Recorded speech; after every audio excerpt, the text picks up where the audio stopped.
यह एक छोटे से गांव के किसान मजदूर की कहानी है। रामू नाम का एक गरीब किसान मजदूर था। उसके पास अपनी जमीन नहीं थी, इसलिए वह दूसरों के खेतों में काम करके अपनी रोजी रोटी कमाता था। सुबह सूरज निकलने से पहले ही वह अपने पुराने गमछे और टूटी हुई चप्पल पहनकर खेतों की ओर निकल पड़ता। धूप, लू, बरसात कभी भी काम से पीछे नहीं हटता था। रामू का सपना था कि एक दिन उसकी भी अपनी जमीन हो, जिस पर वह मेहनत करके अनाज उगाए और अपने बच्चों को भूखा न सोने दे। लेकिन हकीकत यह थी कि दिन भर की कड़ी मेहनत के बदले उसे बस इतना ही मजदूरी मिलती थी कि किसी तरह घर का चूल्हा जल पाए। फिर भी रामू हिम्मत नहीं हारता।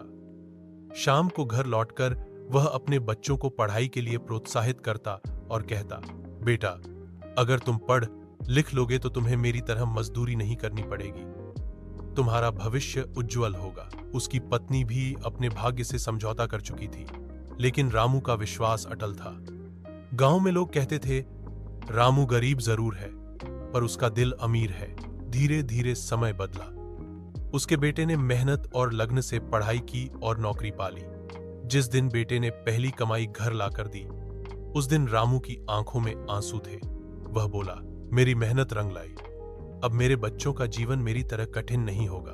रामू की कहानी यह सिखाती है कि चाहे कितनी भी गरीबी क्यों न हो, मेहनत और उम्मीद कभी बेकार नहीं जाती।